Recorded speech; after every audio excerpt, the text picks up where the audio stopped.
جانسار ڈرامے کی episode number 42 کے ریویو کے ساتھ حاضر ہے۔ ناظرین، ایک ایپیسوڈ اور دو میگا ٹویسٹ، نیکسٹ ایپیسوڈ تو بہت زیادہ ہی انٹرسٹنگ ہونے جا رہی ہے۔ دونوں چیزیں جن کا آپ کو انتظار ہے، کشمالہ اور دعا کا سامنا، ان کی کھٹی میٹھی نوک جھونک، اور جس ٹویسٹ کا سب سے زیادہ آپ کو انتظار تھا وہ بھی نیکسٹ ایپیسوڈ میں آ رہا ہے، دعا اور فراز کا سامنا۔ تو ناظرین، ہم آپ کو بتائیں گے کہ یہ سب ہوگا کیسے۔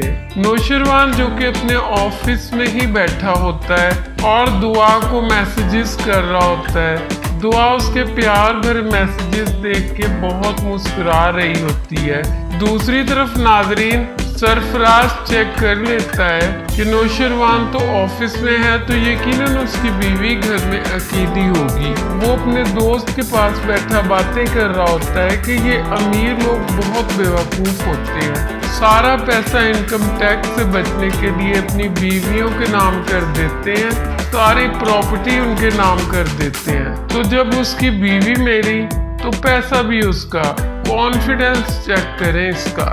یعنی کہ نوشروان غزنوی جیسے اتنے ہینڈسم بندے کو چھوڑ کے، اتنے امیر کو چھوڑ کے وہ تمہاری طرف دیکھے گی، یا شاید وہ خود کو زیادہ ٹام کروز سمجھتا ہے۔ بہرحال ناظرین، وہ گھر جانے کا سوچتا ہے اور اپنی قسمت آزمانے کا فیصلہ کرتا ہے۔ فراز بجائے محنت کرنے کے، اپنے کام پہ دھیان دینے کے، شارٹ کٹ راستہ ڈھونڈنے کی کوشش کر رہا ہے۔ وہ پہنچتا ہے گھر میں تو دعا تو وہاں پہ اکیلی ہی ہوتی ہے۔ چوکیدار اس سے پوچھتا ہے کہ تمہیں کس سے ملنا ہے؟ تو وہ کہتا ہے کہ مجھے بی بی جی سے کام ہے۔ تو وہ پوچھتے ہیں کہ کیا کام ہے، ہمیں بتاؤ، ہم بتا دیتے ہیں۔ تو وہ کہتا ہے کہ نہیں، میں ان سے مل کر ہی بتاؤں گا، مجھے نوشروان صاحب نے بھیجا ہے اور بی بی جی سے بات کرنی ہے۔ گارڈ یہ سب باتیں سن کے مجبور ہو جاتا ہے اور فون کر دیتا ہے دعا کو، اور ان سے کہتا ہے کہ کوئی صاحب ہیں، وہ آپ سے بات کرنا چاہتے ہیں، کہتے ہیں کام ہے۔ تو دعا اس سے کہتی ہے کہ کون صاحب ہے اور کیا کام ہے ان کو؟ وہ کہتا ہے کہ وہ کہہ رہے ہیں کہ آپ سے مل کر ہی بتائیں گے۔ دعا کہتی ہے کہ اس کا نام پوچھو۔ اس کے ساتھ ہی دعا اوپر سے جھانک کے دیکھتی ہے تو سرفراز جو کہ گیٹ کے اندر ہی کھڑا ہوتا ہے، وہ بتاتا ہے کہ میرا نام سرفراز ہے۔ تو دعا دیکھتی ہے تو اس کے تو ہوش ہی اڑ جاتے ہیں کہ فراز اس کے گھر تک کیسے آ گیا۔ وہ یہ سمجھ رہی ہوتی ہے کہ شاید وہ جان چکا ہے۔ وہ اپنے گارڈز کو کہتی ہے کہ نہیں، میں اس سے بالکل نہیں ملنا چاہتی، آپ ان کو بھیج دیں، جب نوشروان آئیں گے تب یہ آئیں اور ان سے مل لیں۔ فراز بہت کوشش کرتا ہے لیکن دعا اس سے بالکل نہیں ملتی۔ اس کے بعد نوشروان آفس میں ہی ہوتا ہے کہ اس کو فون آ جاتا ہے اپنی والدہ کا، اور وہ اس کے والد کی بیماری کے بارے میں بتاتی ہیں۔ تو وہ فوراً اپنے گھر آ جاتا ہے اور دعا کو انفارم کرتے ہوئے کہتا ہے کہ بابا سے بہت بیمار تھے، ہاسپٹل میں ایڈمٹ رہے ہیں اور آج ان کو گھر لایا گیا ہے، میں حویلی جا رہا ہوں ان کا پتہ کرنے کے لیے۔ تو دعا جلدی سے کہتی ہے کہ میں بھی آپ کے ساتھ ہی چلتی ہوں۔ تو یوں نوشروان اور دعا حویلی جاتے ہیں اور ہوتا ہے وہاں پہ دعا کا سامنا کشمالہ سے۔ کشمالہ اس کو بہت ہی جلن اور غرور سے دیکھ رہی ہوتی ہے، شاید وہ جتانا چاہتی ہوتی ہے کہ میں حویلی کی مالکن ہوں، لیکن اس کو نہیں پتا ہوتا ہے کہ جو پیا من بھائے وہی سہاگن ہوتی ہے، اور دعا تو نوشروان کی منظور نظر ہے۔ دوسری طرف ناظرین، سنبل کا چونکہ نکاح ہو چکا ہوتا ہے تو اس کا ہونے والا شوہر اس سے ملنے کے لیے گھر آتا ہے اور اس کو وہ ہوٹل ڈنر کے لیے لے کر جانا چاہتا ہوتا ہے۔ فراز چونکہ گھٹیا ہوتا ہے تو گھٹیا لوگوں کی گھٹیا ہی سوچ ہوتی ہے۔ ناظرین، جو انسان خود اس طرح کا ہوتا ہے وہ ہر کسی کو اسی نظر سے دیکھتا ہے، تو فراز بھی یہی کرتا ہے۔ وہ کہتا ہے خضر سے कि तुम्हारा क्या भरोसा, आज तुम मेरी बहन को जगह जगह घूमने के लिए ले जाओ और कल को आके कह दो कि रुखसती तो नहीं हो सकती, ये तो नहीं मुमकिन, तो हम तुम्हारा क्या कर लेंगे।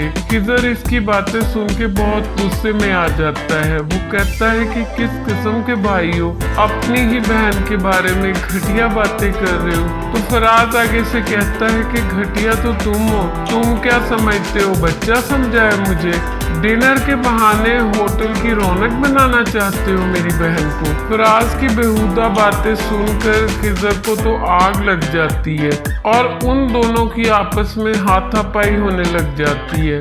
ऊपर से सुंबुल और फिजा भी आ जाती हैं। तो वो कहता है कि देख रही हो तुम्हारा भाई कितनी घटिया बातें कर रहा है। वहाँ पर फिजा बड़ी मुश्किल से दोनों को ठंडा करती है। नाजरीन, फराज की ये बातें सुंबुल की आगे आने वाली जिंदगी को मुश्किल कर देंगी। ना तो वो खुद चैन से रहेगा और ना दूसरों को रहने देगा। दूसरी तरफ नाजरीन, दुआ और नौशरवान जब हवेली पहुंचते हैं तो कशमाला को तो बहुत जलन हो रही होती है। बाबा सही कहते हैं कि बहू पहली दफा हवेली में आई है तो उसका इस तरह से इस्तकबाल होगा।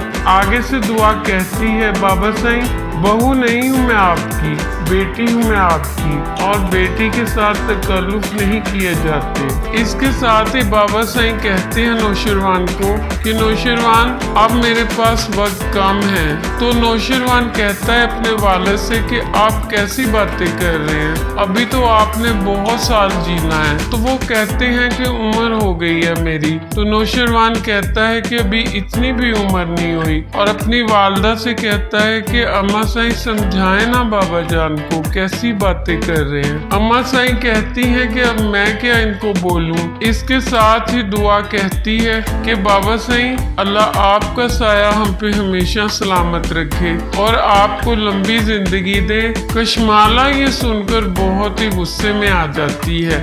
उसको लगता है कि दुआ अम्मा साईं और बाबा साईं की नजरों में अच्छा बनने के लिए ये सब कुछ कर रही है। दुआ की तो ये नेचर ही होती है, लेकिन वो कहते हैं ना जो बंदा खुद गलत हो उसको दूसरे गलत ही नजर आते हैं। तो कशमाला को भी ऐसा ही लगता है कि दुआ किसी साजिश के तहत हवेली आई है और शायद मुझसे हवेली में मेरी हैसियत छीनना चाहती है। इसके बाद आपको दिखाया जाएगा कि नौशरवान और दुआ हवेली में ही रुक जाएंगे और कशमाला और दुआ का बड़ी फुर्सत से सामना होगा।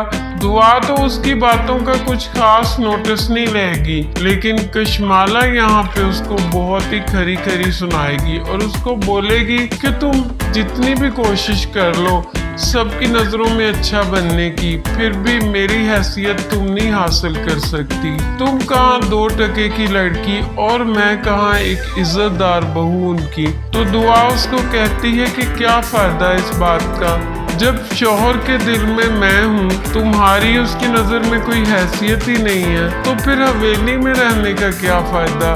तुम चाहे सारी जिंदगी हवेली में रहो। और तुमने तो देख ही लिया है कि अम्मा साईं और बाबा साईं ने मुझे कबूल कर लिया है और वो मुझे बहू नहीं बल्कि बेटी समझते हैं। कशमाला को तो इन बातों से बहुत जलन होगी और नाजरीन कशमाला फिर से मंसूबे बनाने लग जाएगी। उसकी सोई हुई जलन दोबारा से जाग जाएगी। जलन तो बिल्कुल खत्म नहीं थी, लेकिन काफी एपिसोड से वो खामोश थी, कोई नया मंसूबा कोई नई साजिश नहीं की थी। नेक्स्ट एपिसोड में कशमाला और फराज दोनों ही दुआ को और नौशरवान को टफ टाइम देने वाले हैं। लेकिन नाजरीन मुझे एक बात नहीं समझ आती, नौशरवान जब दुआ से इतनी ज्यादा मोहब्बत करता है और दुआ की हर बात भी जानता है, उसको पता है कि दुआ कहाँ से आई, उसको पता है कि दुआ किसके साथ गई, तो दुआ को तो चाहिए कि फराज के बारे में फौरन से पहले अपने शौहर को बताए ताकि कुछ फिजा का भी भला हो जाए। वो अपनी वजह से तो चुप है, लेकिन उसे अपनी बहन का साथ तो देना चाहिए ना। जब उसको पता है कि उसकी बहन वहाँ पे तंग है, उसके साथ जुल्मों सितम हो रहे हैं, यहाँ तक कि उसका बच्चा भी छीन लिया गया, तो आगे दुआ क्यों खामोश है। और नाजरीन, अगर अब भी दुआ फराज से ब्लैकमेल हुई तो बहुत ही बोरिंग ड्रामा हो जाएगा। यकीनन उसको नौशरवान को सब कुछ बताना चाहिए ताकि नौशरवान इस फितने से अच्छी तरह से निपटे। फराज तो नौशरवान के आगे बिल्कुल च्यूंटी है। और नाजरीन, आइंदा आने वाली एपिसोड्स में फराज का भी इंशाल्लाह बुरा अंजाम होगा। जो लोग किसी के लिए अच्छा नहीं सोचते तो उनके साथ भी कभी अच्छा नहीं होता। मिलते हैं नई एपिसोड में नए रिव्यू के साथ।